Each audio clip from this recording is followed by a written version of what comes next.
Assalamualaikum warahmatullahi wabarakatuh. Ini adalah sebuah kisah di zaman Rasulullah Muhammad SAW kala itu, di mana setelah melihat dari kisah ini, semoga kita dijadikan seseorang yang selamat dunia akhirat dan dimasukkan dalam golongan orang yang wafat dalam keadaan syahid dan ditunggu oleh surganya Allah.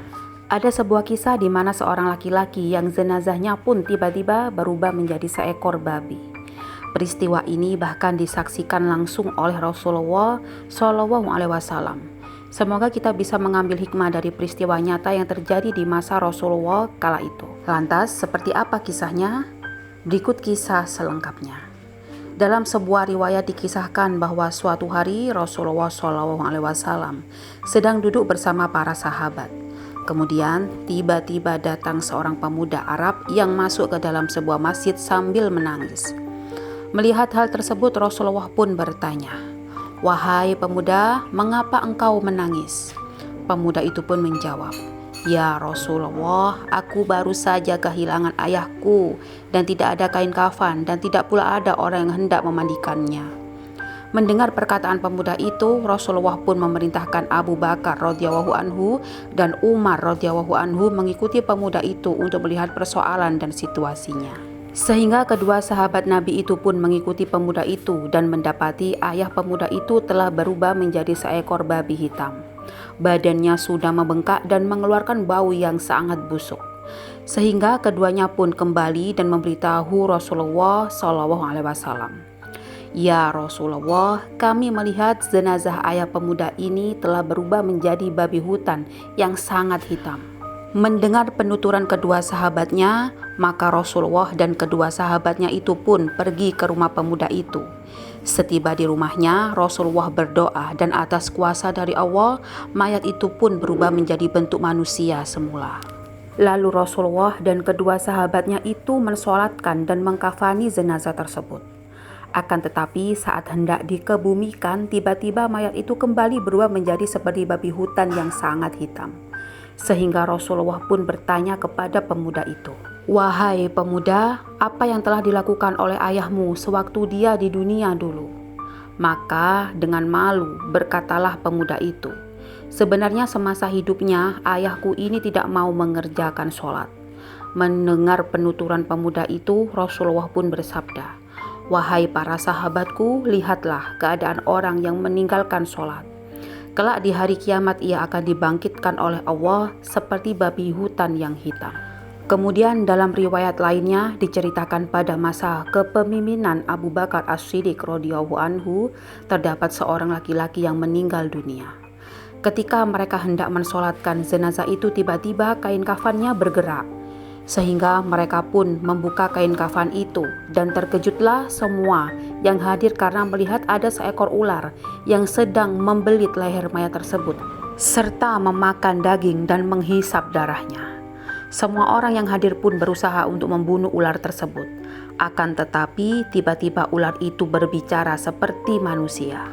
Tak hanya itu, orang-orang yang meninggalkan sholat juga akan ditemani seekor ular bernama Sajaul al-Aqra.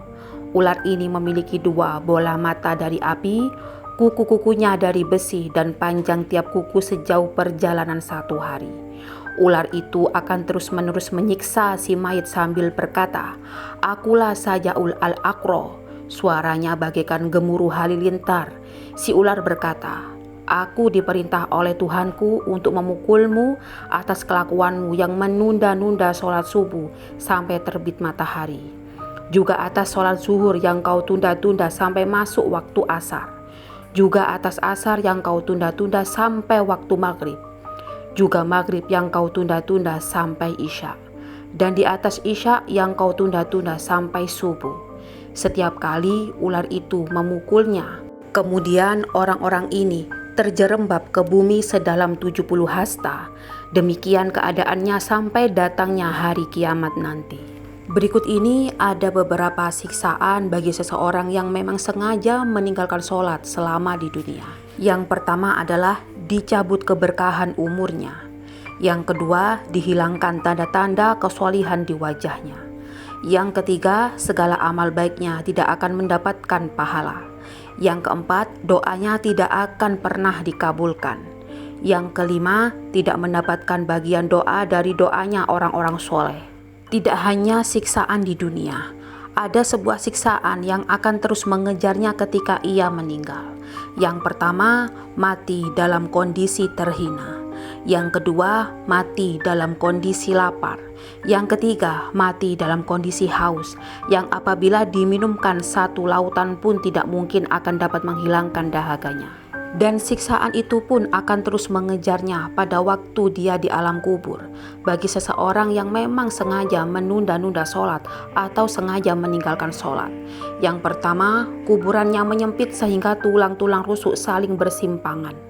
Yang kedua, ruang kubur dipenuhi api sehingga sehari-hari hidup bergelimangan di atas bara yang sangat panas. Yang ketiga, di alam kuburnya akan ditemani ular besar, utusan Allah untuk menyiksa yang diberi nama As-Sujaul Aqra. Rasulullah seringkali memperingatkan umatnya agar senantiasa menjaga sholat. Dari Jabir bin Abdullah, Rasulullah bersabda, pembatas antara seorang muslim dan kesyirikan serta kekafiran adalah meninggalkan sholat. Hadis riwayat Muslim. Hadis senada juga datang dari Sauban Maula Rasulullah, dan Rasulullah SAW bersabda, pemisah antara seorang hamba dengan kekufuran dan keimanan adalah sholat. Apabila dia meninggalnya, maka dia melakukannya sebuah kesyirikan. Hadis riwayat At-Tabari. Kedua kisah ini hanyalah sedikit dari kisah tentang balasan dari Allah SWT terhadap orang-orang yang sengaja meninggalkan sholatnya tanpa alasan yang dibenarkan. Dan kelak di akhirat orang-orang seperti ini akan memperoleh sebuah siksaan yang jauh lebih mengerikan daripada siksaan yang didapatkan Allah semasa di dunia. Sahabatku yang seiman yang dirahmati oleh Allah, semoga kita selalu menjaga sholat kita apapun keadaan kita. Dan jangan pernah sampai kita menunda-nunda sholat, dan agar kita selalu selamat dunia dan akhirat, dan surganya Allah akan menanti kita. Amin, amin ya rabbal alamin.